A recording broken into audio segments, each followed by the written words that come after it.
Capítulo 118. O tempo passou e Tingen se despediu do final do verão. A temperatura agora oscilava entre 26 e 27 graus Celsius. Klein se levantou da banheira e deu um passo à frente, deixando cair gotas de água no chão. Ele ficou parado, nu, olhando para seu abdômen. Flexionando, ele viu linhas musculares proeminentes aparecerem. Esse era o resultado de seu treinamento diário. Além disso, ele parecia muito mais enérgico. E hoje, seu professor de combate, Galven, começou a lhe ensinar a técnica básica de combate com os pés, tanto para bater bem como as técnicas para usar força. Tap, tap, tap. Klein pisou no chão do banheiro com os pés descalços, deslizando para a frente ou recuando antes de se esquivar para a direita e balançar o punho enquanto fazia um gesto defensivo. Ufa! Ele parou e soltou um suspiro, feliz. Então, pegou a toalha ao lado e se enxugou. Depois de entrar em contato com Daxter Guderian, o médico do hospício, Klein pareceu ter escapado das coincidências por 2 semanas inteiras. Sem o bombardeio constante de incidentes sobrenaturais, sua vida se tornou estável. Ele recebeu seu salário em dia, pesquisou a fundo sobre misticismo, treinou tiro e suas habilidades de combate, desenvolveu novas receitas culinárias, adquiriu lentamente utensílios domésticos decentes e outras decorações com Benson e Melissa, perguntou a seus colegas sobre casos sobrenaturais antigos, divinou para pessoas que foram ao clube e seguiu rigorosamente os princípios que havia descoberto. Isso o tornou mais estável. Se não fosse pelas noites em que ele ainda sentia falta da terra, pela chaminé vermelha que ainda não havia sido descoberta, ou pela imagem do fantoche de pano do infortúnio que ainda aparecia em seus sonhos ocasionalmente, ele teria começado a se acostumar com sua vida atual e considerá-la de maneira carinhosa. Durante esse período, 3 reuniões do Clube do Tarô aconteceram, mas Klein não recebeu novas páginas do diário de Roselle. No entanto, de acordo com a explicação da senhorita Justiça, ela havia conhecido 2 Beyonders e estava entrando em contato com elas periodicamente. Quando entrasse em seu círculo social, era provável que conseguisse mais páginas do diário de Roselle. O enforcado também expressou que havia retornado à Terra e estava lidando com alguns assuntos, mas assim que tivesse algum tempo livre, logo começaria a procurar por mais páginas. Além disso, Justiça achava que as 2 Beyonders que havia conhecido eram candidatos em potencial para se juntar à reunião. Ambas tinham identidades decentes como cobertura, concertos, mas diferentes, canais de informação, além de princípios e características únicas. Elas não eram do tipo de pessoa que venderiam um segredo. O único problema era que eram apenas Beyonders sequência 9, o que não era muito adequado para uma organização secreta de alto nível, como o Clube do Tarô. Organização secreta de alto nível? Parece mais um esquema de pirâmide. Klein soltou um suspiro pesado para encobrir o fato de que estava sem palavras para responder à complacência da senhorita Justiça. Ele só podia concordar em observar por mais tempo as 2 Beyonders. Claro, a senhorita Justiça não era a donzela inocente e romântica de antes. Ela manteve a guarda e nunca mencionou os nomes e características das 2 Beyonders, temendo que o enforcado pudesse identificá-la através disso. A senhorita Justiça disse que sente claramente os sinais de digestão da poção. Talvez ela precise de mais 3 ou 4 semanas até concluir sua atuação como espectadora. Minha aquisição da fórmula telepata deve ser antecipada. Klein jogou de lado a toalha que usou para se secar e se vestiu enquanto pensava no encontro do Clube do Tarô do dia anterior. Nos últimos 20 dias, ele havia se encontrado com Daxter Guderian apenas uma vez. Ele achava de que a pressa era a inimiga da perfeição, Então apenas conversou sobre o estado do médico e perguntou questões sem importância sobre os alquimistas da psicologia. Dada a velocidade com que Justiça estava digerindo a poção, ele não teve escolha senão começar a pensar em como obter a fórmula da sequência 8, telepata, de Daxter mais cedo que o planejado. Klein abotoou sua camisa e pegou outra toalha seca para enxugar o cabelo. Comparado com a senhorita Justiça, ele estava digerindo a poção vidente ainda mais rápido do que o esperado. Nesta semana, os sons que não deveria ouvir e as coisas que não deveria ver já haviam desaparecido enquanto em estado de cogitação ou visão espiritual. Virando a toalha, Klein continuou secando o cabelo. Ele levantou a cabeça para olhar para a porta e murmurou para si mesmo: os princípios de vidente que eu descobri são realmente eficientes.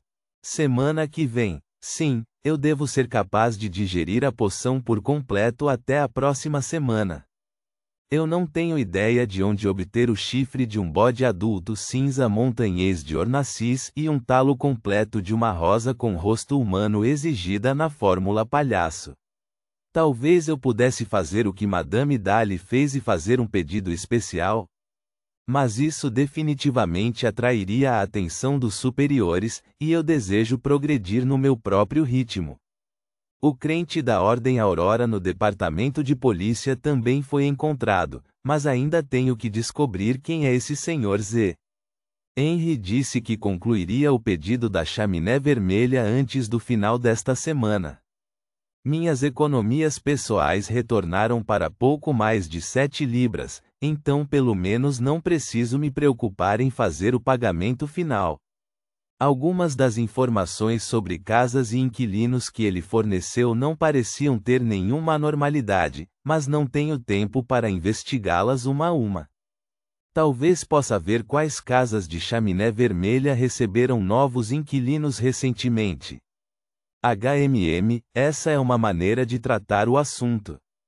Reticências. Sentado em silêncio por mais meio minuto, ele vestiu sua calça preta, a gravata borboleta e o coldre de axila.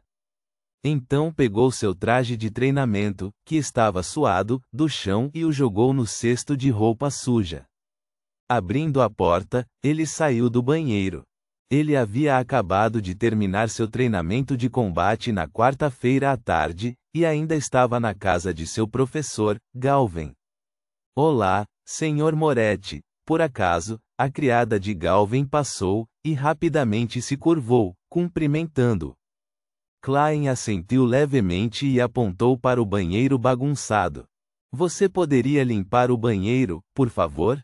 Claro, senhor. As roupas serão cuidadas pela empregada da lavanderia.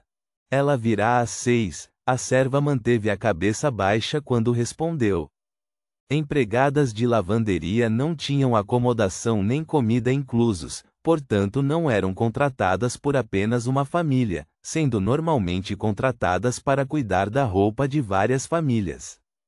Ou elas corriam diariamente, lavando as roupas de uma família antes de ir para a próxima, ou reuniam todas as roupas de diferentes famílias e cuidavam de tudo ao mesmo tempo, antes de enviá-las de volta.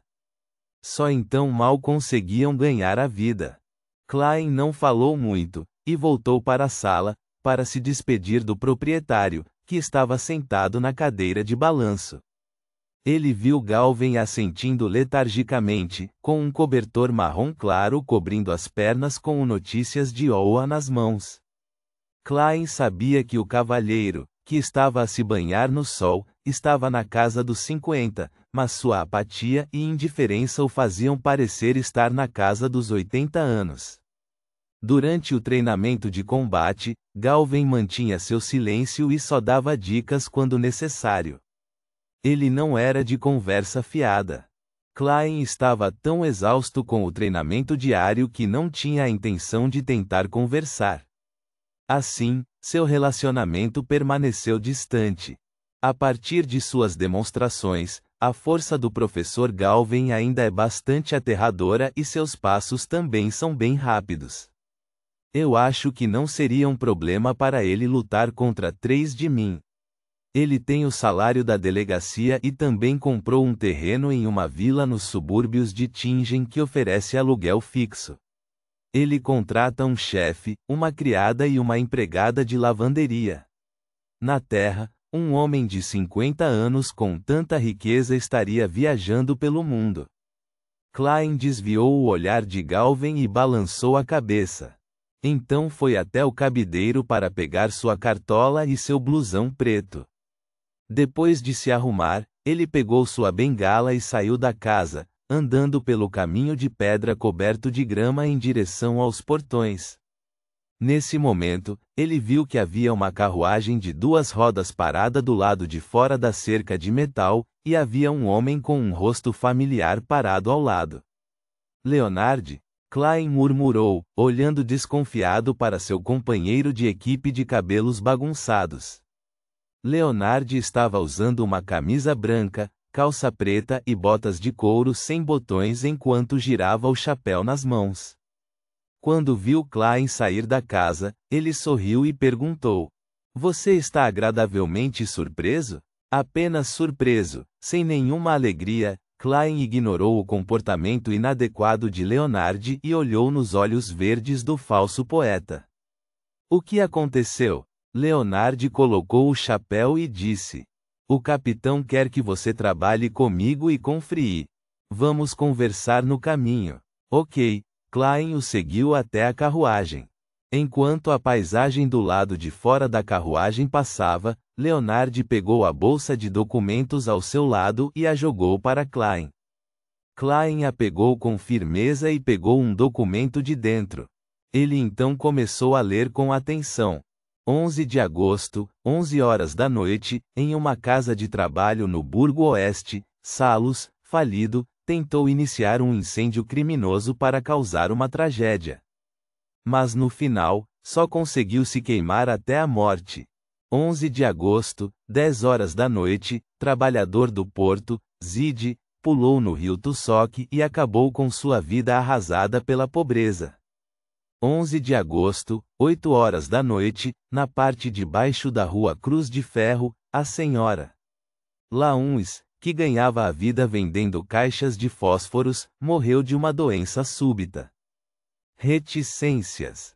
Klein ficou intrigado quando leu os 2 primeiros incidentes. Ele achou as mortes bastante ordinárias e comuns. Não deveria apenas ser desconsiderado pelos falcões noturnos, como também a força policial evitaria o desperdício de recursos para investigar causas tão óbvias de morte. No entanto, quando leu a lista inteira, ele lentamente franziu as sobrancelhas.